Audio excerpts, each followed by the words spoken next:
וידבר אדוני אל משה ואל אהרון לאמור, זאת חוקת התורה אשר ציווה אדוני לאמור, דבר אל בני ישראל.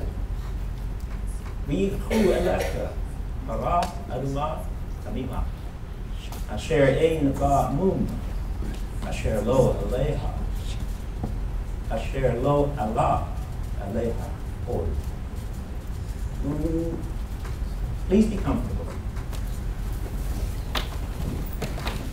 ונתתם אותה אל אלעזר הכהן, והוציא אותה אל מחוץ למחנה, ושחט אותה לפניו. ולקח אלעזר הכהן מדמה באצבעו, והיזה אל נוכח פני אוהל מועד מדמה 7 פעמים. ושרף את הפרה לעיניו, את אורה ואת בשרה ואת דמה על קרשה מסחור. ולקח הכהן עץ ארז ואזוב ושני תלעת, והשליך אל תוך ספרת הפרה. And God spoke to Moses and to Aaron, saying, this is a decree of the Torah, which God gives, saying, speak to the children of Israel, and you shall take, and they shall take to you a cow that is completely red in color, which has no blemish, and upon which a yoke has not come. And you shall give it to Eleazar the Kohen, or the priest. And he shall take it to outside the camp, and it shall be slaughtered there in his presence. And Eleazar the Kohen shall take from the blood on his forefinger, and he shall sprinkle it towards the front of the tent of meeting from the blood 7 times. And the cow shall be burned before his eyes. The hide, the flesh, the blood, along with the dung, it shall be burned. And the Kohen shall take wood of cedar, and hyssop, and a thread of crimson, and he shall throw it onto the burning of the cow. Now, this is a passage which has been the cause for much debate over the years. Our great rabbis over the centuries have said, why is it here? How does it fit with what has gone before and what is coming after? And there are certain things about it which seem ironic or difficult for human beings to understand. For example, normally this kind of purification offering was done in a sacred place. God told Moses and Aaron to take it outside the camp. And I think one of the old rabbis mentioned the demons of the field, exposing it to the demons of the field. Also, in doing this purification process which God commanded, the people who were doing it became themselves impure, ritually impure, at least until the evening. So there are several things there which have been the subject of puzzlement. However, everyone has come to sort of the same agreement, and that is that when God tells us to do something, it cannot be superfluous, it cannot be meaningless, it cannot be anything but in our best interest. One of the things to notice in there too is that Aharon, or Aaron, was not the one who was to carry out this purification process. Aharon had been involved in the making of the golden calf just before this. And the ancient rabbis say that that is a sin which really has not been fully forgiven, based on Hashem's words as to what the unforgivable sin or sins might be. But God in His mercy provided this for atonement. This was the first time that the red heifer or the red calf was offered up to atone for the people of Israel. It was by no means the only time, but it was the first time. So what does all of this mean for us? Well, what occurs to me is that right from the beginning of time, God has provided for atonement for His people. God has made it possible, has set up the vehicle or the process by which His people can approach Him. And they can have at-one-ment, they can have purification, they can have forgiveness. It is perhaps not insignificant that right before, if you can think of 35 years or so as right before, the temple was destroyed, the second temple, which meant that there was no sacrificial system, no means of atonement, or there wouldn't have been. Had He not sent Yeshua, our Messiah. And so God has always made sure that there is a way for His people to approach Him, to become right with Him.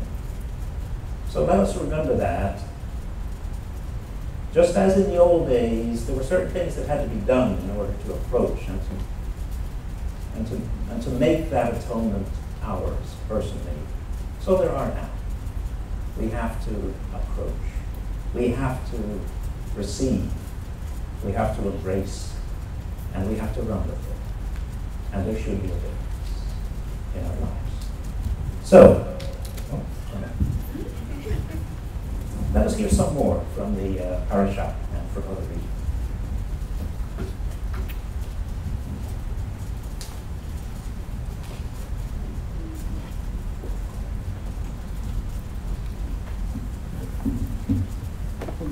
We're reading from the Book of Numbers, chapter 20, verse 6 through 8, as well as chapter 21, verse 16 through 18.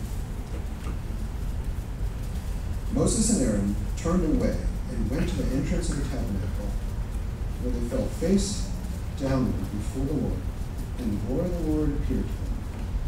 And He said to Moses, "Get Aaron's rod, then you and Aaron must summon the people. As they watch, speak to that rock over there and tell it to pour out its water, to give them water from the rock, enough for all the people and all their cattle."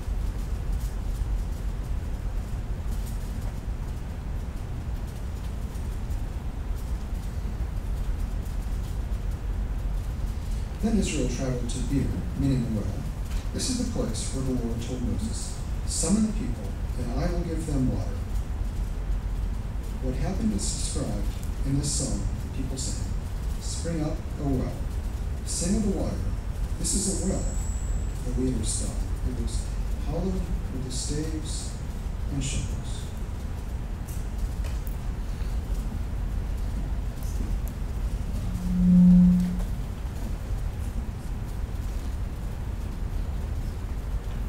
Baruch atah Adonai Eloheinu melech haolam, asher natan lanu Torat emet, v'chayei olam natan b'tocheinu.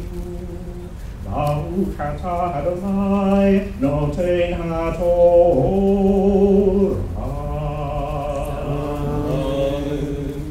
Blessed are you, Lord our God, ruler of the universe, who gave us the Torah of truth and life everlasting planted in our midst. Blessed are you, Lord, giver of the Torah.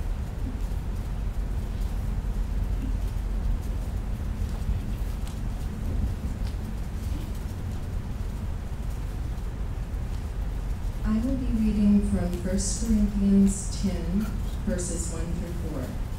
For we must never forget, dear brothers, what happened to our people in the wilderness long ago. God guided them by sending a cloud that moved along ahead of them, and he brought them all safely through the waters of the Red Sea.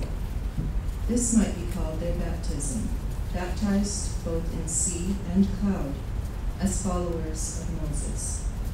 Their commitment to him as their leader, and by a miracle, God sent them food to eat and water to drink. There in the desert, they drank the water that the Messiah gave them.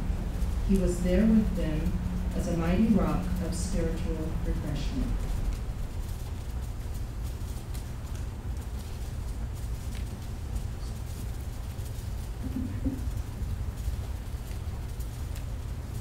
The Zohar Torah is found on page 98, 99.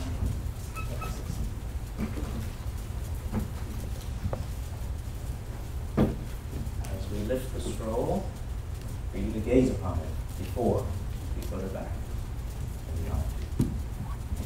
Zohar Torah Asher Sam Moshe Lifnei Yisrael Ati Adonai Beyad Moshe.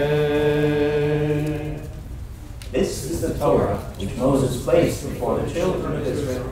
It is in accord with the Lord's command by the hand of Moses.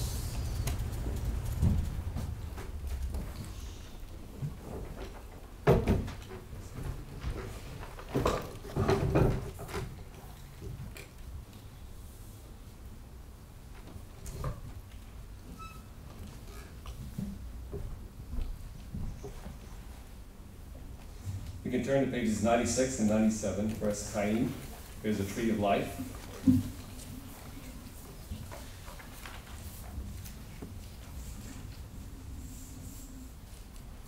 Es Chaim Lama Kazikim La Veitom Teha Beusha Deraheha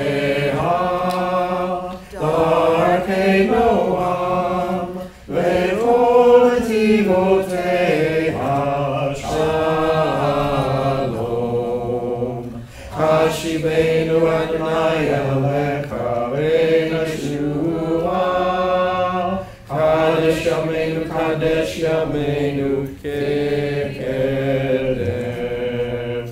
Hashivenu Adonai Elecha Ve'nashua Kadesh Yameinu Kekedem.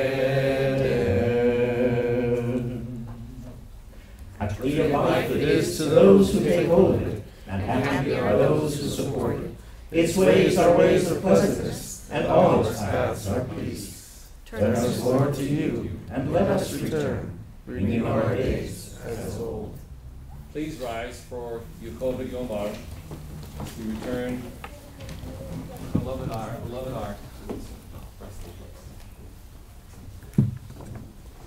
Uvnukol Yomar, Shuvah, Rivavot Alfei Yisrael. Excuse me, let me do that again. Uvnukol Yomar, Shuvah Adonai, Rivavot Alfei Yisrael. When the ark rested, Moses would say, "Return, O Lord, to the myriads of Israel's family. Arise, O Lord, to your resting place, you and your mighty ark. Clothe your priests with righteousness. May those who have experienced your faithful love shout for joy. For the sake of your servant David, don't delay the return of your Messiah."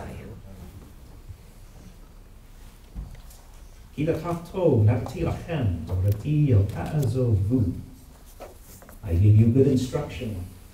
Do not forsake my Torah.